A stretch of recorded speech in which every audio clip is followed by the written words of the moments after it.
Hi everybody. In this video I'm going to explain the field experience in depth. So just kind of sit back and relax for a little bit and let me explain it to you. And then you can also read the instructions, which provide even maybe a little bit more depth, and they provide resources that you'll need to help you as you work through your field experience and you work through all the expectations. So what is the field experience? I'm going to answer this question in a couple of different ways. First, I'm going to just start with the answer that all students can relate to, which is that they want to get an A in the class. So the field experience from that perspective is an assignment that is due at the end of session 7. It's due Sunday, April 19th. It consists of a log sheet, also called the timesheet sometimes, actually frequently called the timesheet, and the reflection. I'll probably go change this word log to timesheet, by the way. And the reflection is a paper. So the log or the timesheet is a document that shows how you went into the field for a certain number of hours, and somebody else signs off that they witnessed you. And the reflection is a paper that you write. It's at least 4 pages long. And more information about that's coming. So it's a major project. It's worth 50 points. Most assignments are not worth that much. Excuse me. This document, by the way, is the course plan. It's a document you should be very familiar with. You should check it from time to time to make sure that you are getting everything done. But anyway, so that's one thing the field experience is. It's a major project due at the end of the course. It's worth 50 points. It's also a project that you cannot skip and expect to get any credit for the course. So if you need credit for this course, whether that's an A, a B, a C, you probably don't want a D in the class or an F, but if you want an A, a B, or a C, you've got to do it, and you've got to do it right. Okay, and this is just a quick snapshot from the syllabus, page 6, how you can, at best, you'll get an F or an incomplete if you don't do this assignment, or you don't do it properly, or you are missing something like that. This thing called the log, for example. People will do the reflection. They'll claim that they went to a site, but they won't turn in that timesheet, and they can't get credit for the class. All right. So what else is the field experience? Another way to look at this, which is actually my preferred way, is that it's an educational practice where students enter a relevant field setting, a hospital, school, maybe go to a soup kitchen. There's all kinds of different sites for the purpose of expanding your understanding of complex human social contexts. Both teachers and speech and language pathology students will be expected to complete many field experiences in their programs. The word field experience is particular to this class, but sometimes when you go out in the field, it's called clinical. They use the word clinical to describe it, or they use the word practicum to describe it. And every program is going to be slightly different and claim reasons why field experience is a better word, or clinical is better, or practicum, et cetera, et cetera. So they can, you'll see these words in your program. And basically what it means is you get to go in the real world context of the profession that you're entering, and you get to see how things work or don't work. And that's what there's a lot of learning that you can do in that real world setting. What else is the field experience? A little more on this. Research suggests that field experience makes you better prepared for your work. And doesn't that make sense? If you want to be a teacher, doesn't it make sense that going out into the field and seeing teaching in action and seeing it from different vantage points and seeing different levels might help you to have a more realistic idea of what you're about to do. Perhaps it makes you take your studies more seriously, because you're like, oh, I better prepare for that. Or you see something in the field and then you go read about it in a textbook and suddenly connections are made. So there's a lot of really great benefits to it. A couple other benefits I jotted down here was gives you the opportunity to develop your knowledge and skills related to how human-driven environments work. Anytime there's humans involved, which pretty much everything we do in life involves humans, but human-driven environments that depend on people like incredibly for that organization to actually work, you need to go be in them. And a lot of you are already in such environments. A lot of you do a lot of service work. Some of you work in daycares already. You do things with your churches, etc. So, just make sure that you push yourself in this to do an experience that takes you out a little bit out of your comfort zone into an area you might not be 100% familiar with. Another benefit is that it will improve your observation skills. And finally, learn about society and or your chosen field. A quick summary. This is meant to give you a big picture view of what you're going to do through this assignment. What you're going to do, step 1, you're going to choose one or more field experience sites by the end of session 1. That's your goal, okay? 2, over the period between or about session 2 and session 6, you're going to do observations of at least 10 hours in the field during that time. So you want to accrue 10 hours of observation between sessions 2 and 6. And when I say in the field, because some of you are thinking, oh, but what about the 2 hours that you said you give us in the class? Well, yes, I do give you 2 hours in the class. So if you do those 2 hours that happen in session 1 and session 4, then those are 2 hours that count for the 10. So that works. Just make sure you do them. You have to do 10. That's the rule. Some of you may choose to skip. Like, let's say you don't do the assignments that are attached to the online field experiences. Well, then you're not going to get credit for that hour. 3, have an on-site supervisor sign the field experience timesheet each time you complete observation hours. That's very important. Some people think that they can sign them or they can leave that blank.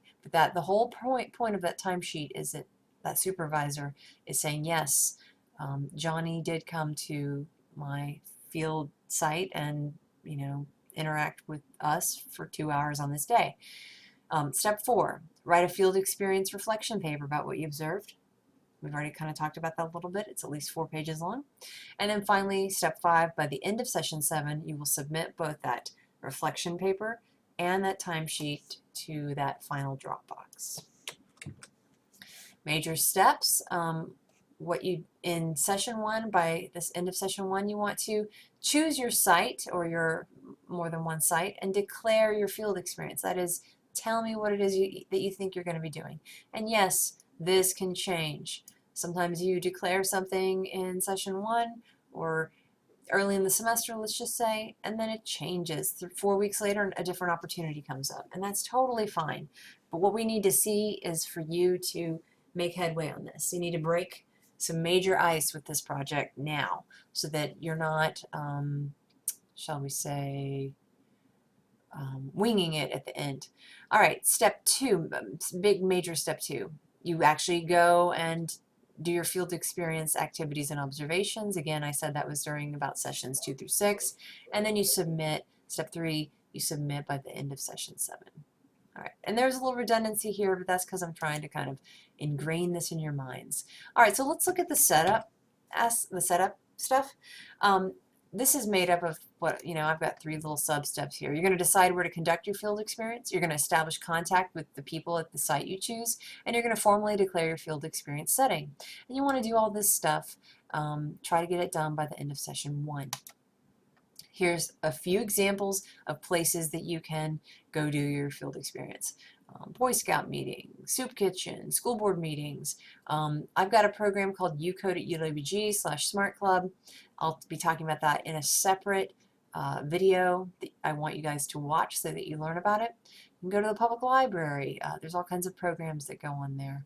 You can interview an international student and get an hour out of that. Maybe a little bit longer. I don't know how long an international student would be willing to talk to you about their school experiences. You could possibly go to the Comprehensive Community Clinic and do some observations. That's really for speech-language pathology pre-majors only. The University of West Georgia Center for Diversity has stuff. So I'm going to let you guys check out the list and think about the types of things you want to look at. There are other things that you might benefit from. So if you have any questions, just let me know, and I will approve or negotiate with you about it. Okay, so once you've picked one or more sites, and really if you pick this UCode site, that should probably be your only site because you're going to do most of your hours through that, so there would be no point in picking a second one, but we'll talk about that elsewhere. Once you've picked your site or your more than one site, start that process of making contact. If you need it, you can provide the letter of endorsement from Hewitt. That's a letter I wrote, sort of a general blank letter that will kind of make them understand the legitimacy of the project. Get permission from that supervisor or more than one supervisor. Discuss scheduling. Try to schedule your first observation date. Don't ever hesitate to use please and thank you. Be a professional. Sometimes people say no. Don't have an attitude about that. Just be like, oh, well, I understand. Thank you very much. Click. And just remember, whoever's on site during your observation is your supervisor. You want to kind of check in with them at the beginning. Say, hi, I'm Joe from UWG. I'm here to observe. I plan on being here for 2 hours today, and I'll need you to sign off on my timesheet when I'm done. It could be that you have one supervisor that's always there. It could be that you have more than one, and that's fine. As long as they're not like a child, they should be associated with that program. All right, and then another thing I want you to try to do by the end of session, so on these things, try to do this stuff. Try to establish that contact. Get that ball rolling. That's really what I'm asking you to do in session 1. Get that ball rolling. Have confidence that you're going to get into that site. But if you don't, then you can always declare something else. All right, so I also want you to go ahead and declare your field experience locale. And it really helps if you've kind of made contact. That really does help, because then the information you put in this form is complete. So you're going to formally tell me who and where you're going to be observing, and you can always click on this declaration of field experience and actually look at what it's asking you for. Okay, so try to get this declared by the end of session 1, and you can submit it more than once. All right, some things to think about when selecting. I won't give credit for field experience observations at public K-12 schools during the regular school day. That is a Professional Standards Commission rule. It's not a field experience if it's your paid job or if it's a volunteer position you were already doing. That's not really a new thing that challenges you or that you can really learn from and look at with fresh eyes. You can, of course, learn from anything you're doing in life, but what I'm saying is I need you to have fresh eyes so that you can write an interesting reflection paper. And it's not just, well, it was the same old job that I always do.